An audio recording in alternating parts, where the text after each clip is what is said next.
আলাইকুম, চলে আসছি রুকসানার রান্নাঘর থেকে। আজ বানাবো পোলাও। পোলাও বানানোর জন্য কড়াই বসাই দিছি, দিয়ে দেব তেল, দিয়ে দেব কিছু ঘি,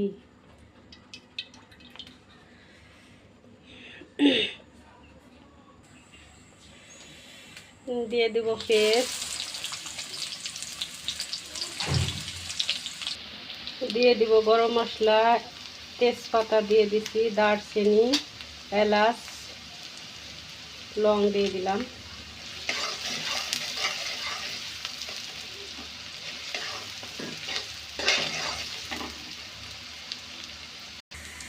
দিয়ে দিব কিছু আদা,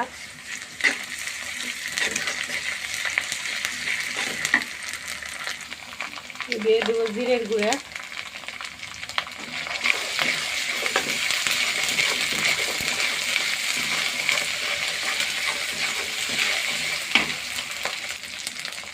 আমার মশলা পাতি দেওয়া শেষ। এখন দিয়ে দেবো চাল। চাল আগে থেকে ধুয়ে রাখছিলাম, দিয়ে দিলাম। চালটা ভালো করে ভেজে নেব।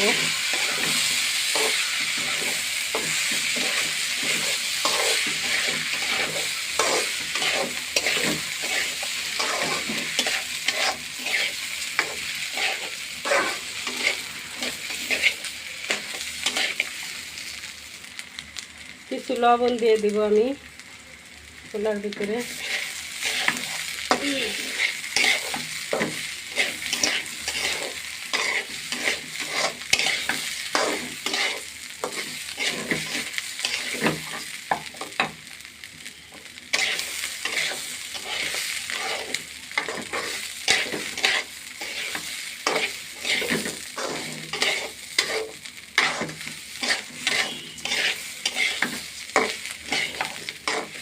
ভালো করে ভেজে নেব, পোলাওটা যাতে ঝরঝরা হয়। তো আমি চুলায় আবার পানি ফুটে দিয়ে রাখছি, গরম পানি।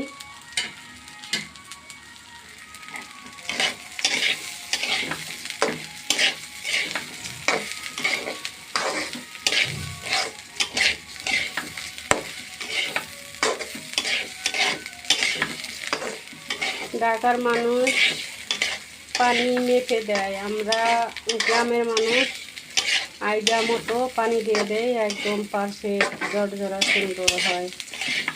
যারা রান্না কম পারেন তারা মেপে পানি দিবেন, আর যারা একটু মনে করেন আইডিয়া যাদের ঠিক আছে তারা তাদের মাথা লাগে না পানি, তারা আইডিয়া মতো দিলেই পোলাওটা ঝরঝরা হয়ে যাবে। তো যাই হোক, আমার গল্প করতেছি আর চাউলটা ভাজতেছি সুন্দর করে ভাজে নিতে হবে, না হলে পোলাওটা ঝরঝরা কম হয়। সুন্দরভাবে ভেজে নিচ্ছি। তো আমার ভাজা ফ্রাই হয়ে গেছে। দিয়ে দিব গরম পানি, দিয়ে দিব কিছু কিশমিশ,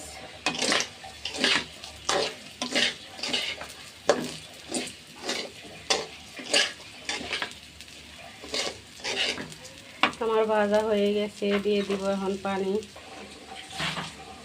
পানিটা দিয়ে দিব আইডিয়া মতো।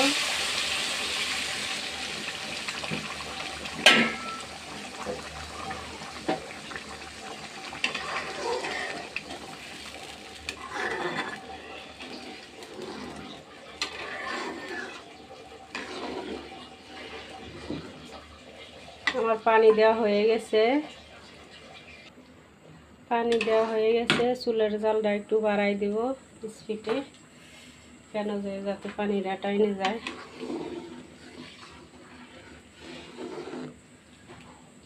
এখন আমি ডাইকে দিব, 2 মিনিটের মতো ঢাকা থাক, তারপরে দেখি। এই তো পানি টাইনে গেছে, এখন আমি ডিমে বসাই দিব নাড়া দিয়ে।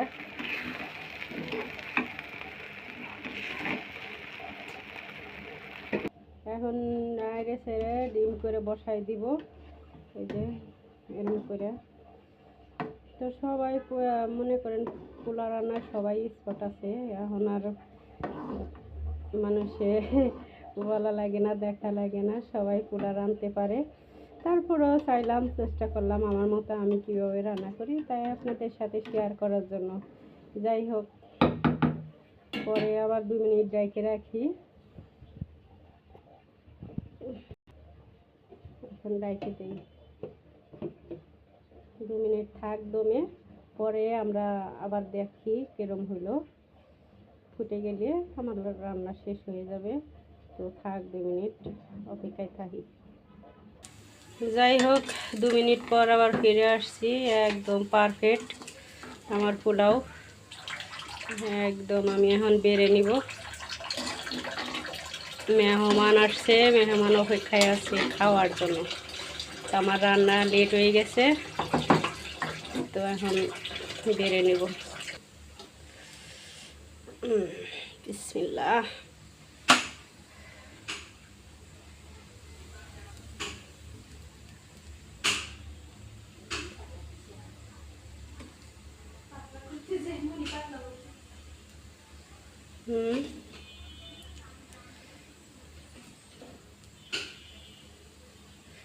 তো আমি একটা জিনিস না দিয়ে এই পোলাও রান্না করছি, সেটা কি আপনারা ফলো করছেন নি?